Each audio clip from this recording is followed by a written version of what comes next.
নমস্কার বন্ধুরা, village food with কল্যাণীতে আপনাদের সবাইকে স্বাগত জানাই। আজকে আমি আপনাদের সঙ্গে শেয়ার করতে চলেছি ঝরঝরে সিমাইয়ের পোলাও রেসিপি। আমরা সবাই জানি সিমাইয়ের পায়েস বানিয়ে খাওয়া হয়। একবার যদি এইভাবে ঝরঝরে সিমাইয়ের পোলাও বানিয়ে খান, এতটাই টেস্টি হয় বারে বারে খেতে ইচ্ছে করবে। বন্ধুরা, আমি যে পদ্ধতিতে বানিয়েছি সেই পদ্ধতিতে বানালে সিমাইয়ের পোলাও কিন্তু একেবারে ঝরঝরে হবে। তাই বলছি বন্ধুরা, ভিডিওটা স্কিপ না করে পুরোটা একবার দেখে নিন। আর আমার চ্যানেলটিকে এখনও যারা সাবস্ক্রাইব করেননি, চ্যানেলটিকে সাবস্ক্রাইব করার জন্য অনুরোধ রইল। তাহলে চলুন বন্ধুরা, কিভাবে ঝরঝরে সিমাইয়ের পোলাও বানানো যায় সেটা শুরু করা যাক। সিমুইয়ের পোলাও বানানোর জন্য আমি এখানে 1 প্যাকেট সিমুই নিয়েছি। আপনারা আপনাদের পরিবারের সদস্য অনুযায়ী বাড়িয়ে বা কমিয়ে নিতে পারেন। এবার এই সিমুইয়ের প্যাকেটটা কেটে একটা বাটির মধ্যে নিয়ে নিচ্ছি।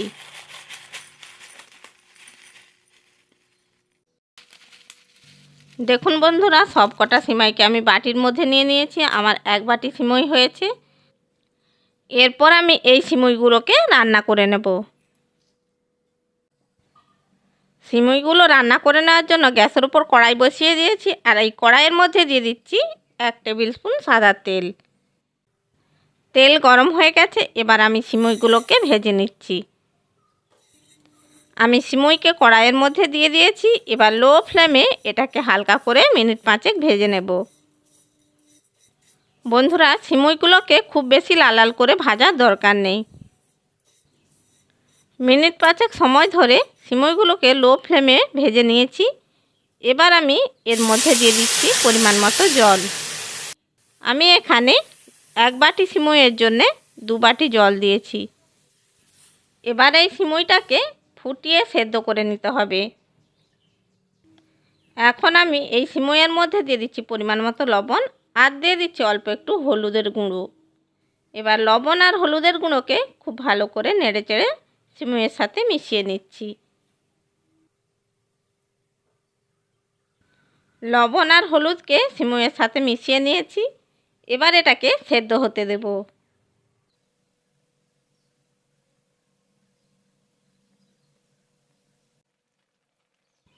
3 থেকে 4 মিনিট সিমুইটাকে সেদ্ধ করে নিয়েছি। এবার সিমুইটা ঠিকঠাক সেদ্ধ হয়েছে কিনা একটু চেক করে নিচ্ছি। দেখুন বন্ধুরা, সিমুইটা কিন্তু ঠিকঠাক সেদ্ধ হয়ে গেছে। এবার আমি সিমুইটাকে ছেঁকে নেব। এখন আমি সিমুইটাকে ছেঁকে নিচ্ছি। সমস্ত সিমুইটা ছাঁকনির মধ্যে ঢেলে নিয়েছি। এবার আমি ঠান্ডা জল দিয়ে এটাকে খুব ভালো করে ধুয়ে নেব। সিমুইকে জল দিয়ে খুব ভালো করে ধুয়ে নিয়েছি। এবার এগুলোকে একটা সাইডে সরিয়ে রাখছি। এরপর আমি সিমুইয়ের পোলাও বানিয়ে নেওয়ার জন্য কিছু সবজি নিয়েছি ক্যাপসিকাম, একটা গাজর কুচি, একটা বড় সাইজের পেঁয়াজ কুচি আর 2টো কাঁচা লঙ্কা কুচি আর আধখানা লেবু। আর নিয়েছি 1 চামচ সর্ষে, একটা শুকনো লঙ্কা, কয়েকটা ফ্রেশ কারি পাতা, নিয়েছি 1 মুঠো চিনেবাদাম। সমস্ত ইনগ্রিডিয়েন্টসগুলো আমি নিয়েছি। এবার আমি পোলাওটা রান্না করে নেব। পোলাও রান্না করে নেওয়ার জন্য গ্যাসের উপর কড়াই বসিয়ে দিয়েছি আর এর মধ্যে দিয়ে দিচ্ছি 1 টেবিল স্পুন সাদা তেল। তেল হালকা গরম হয়ে গেছে। এবার আমি চিনেবাদামগুলো ভেজে নিচ্ছি।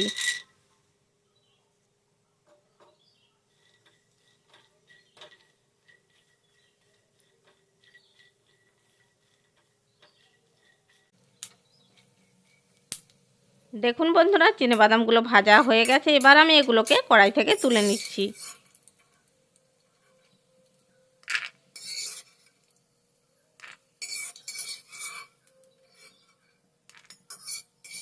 সমস্ত ভেজে নেওয়া চিনেবাদামগুলোকে আমি বাটির মধ্যে তুলে নিয়েছি।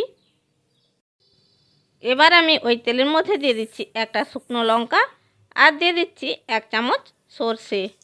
আমি এখানে কালো সর্ষে ব্যবহার করছি।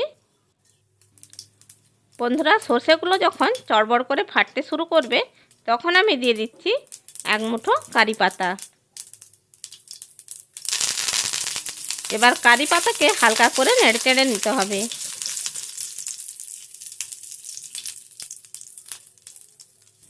কারি পাতাকে হালকা করে নেড়েচেড়ে নিয়েছি।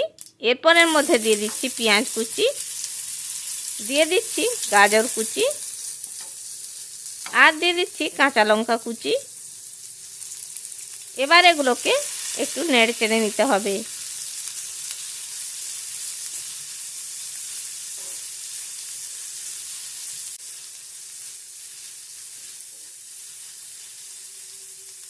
সমস্ত কিছুকে একটু হালকা করে নেড়েচেড়ে নিয়েছি।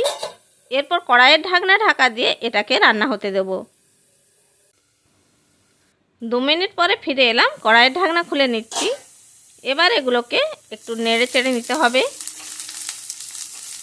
দেখুন বন্ধুরা, গাজর আর পেঁয়াজ একটু হালকা ভাজা হয়ে গেছে। এবার আমি এর মধ্যে দিয়ে দিচ্ছি ক্যাপসিকাম কুচি।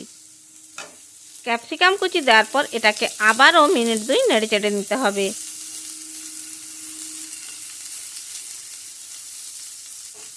ক্যাপসিকাম কুচি দেওয়ার পর এটাকে আরও মিনিট 2 নেড়েচেড়ে নিয়েছি। এরপর আমি এর মধ্যে দিয়ে দিচ্ছি একটা টমেটো কুচি। টমেটো কুচিকেও 2 মিনিট নেড়েচেড়ে নিতে হবে।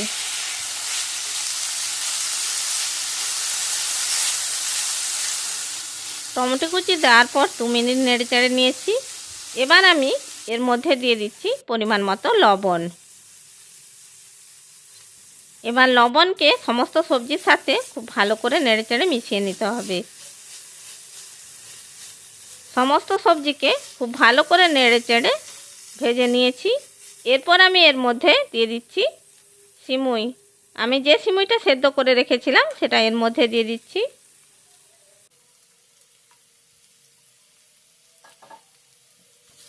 এবার সিমুইটাকে সবজির সাথে খুব ভালো করে নেড়েচেড়ে মিশিয়ে নিচ্ছি।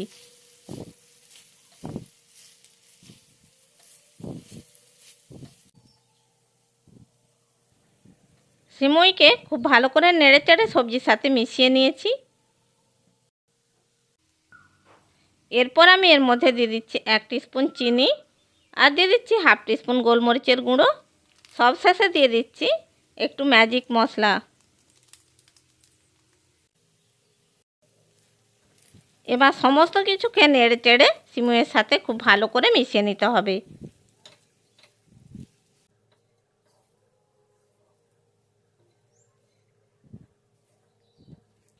দেখুন বন্ধুরা, সমস্ত কিছু মশলাকে নেড়েচেড়ে সিমুইয়ের সাথে মিশিয়ে নিয়েছি। আমাদের সিমুইয়ের পোলাও একদম রেডি হয়ে গেছে। এরপর আমি এর মধ্যে দিয়ে দিচ্ছি ভেজে রাখা চিনেবাদাম। চিনেবাদামটাকে এর সাথে খুব ভালো করে মিশিয়ে নেব।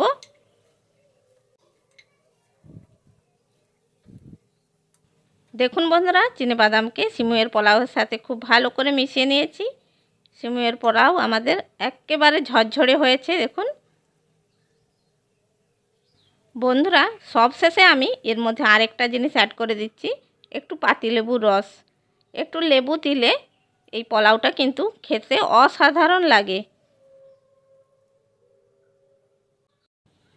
এখন লেবুর রসটাকে খুব ভালো করে এই পোলাওয়ের সাথে মিশিয়ে নিচ্ছি। লেবুর রসকে পোলাওয়ের সাথে খুব ভালো করে মিশিয়ে নিয়েছি। তৈরি হয়ে গেল আমাদের ঝরঝরে সিমুইয়ের পোলাও। এখন এই পোলাওকে গরম গরম একটি প্লেটের মধ্যে সার্ভ করে নিচ্ছি। আশা করি বন্ধুরা আমার এই সিমুইয়ের পোলাওয়ের রেসিপিটা আপনাদের ভালো লেগে থাকবে। রেসিপিটা ভালো লাগলে লাইক করবেন, শেয়ার করবেন, আর কমেন্ট বক্সে আপনাদের মূল্যবান মতামত জানাবেন। আর এই রকম আরও নানা রকমের রেসিপি পাওয়ার জন্য আমার চ্যানেলটিকে সাবস্ক্রাইব করে বেল আইকনটি প্রেস করে দেবেন। তাহলে বন্ধুরা যখনই আমি ভিডিও ছাড়ব নোটিফিকেশানটা সবার আগে আপনার কাছে পৌঁছে যাবে। চ্যানেলে যদি নতুন বন্ধু হয়ে থাকেন চ্যানেলটিকে সাবস্ক্রাইব করার জন্য অনুরোধ রইল। ভালো থাকবেন, সুস্থ থাকবেন। আবার দেখা হবে অন্য কোনো ভিডিও নিয়ে। ধন্যবাদ।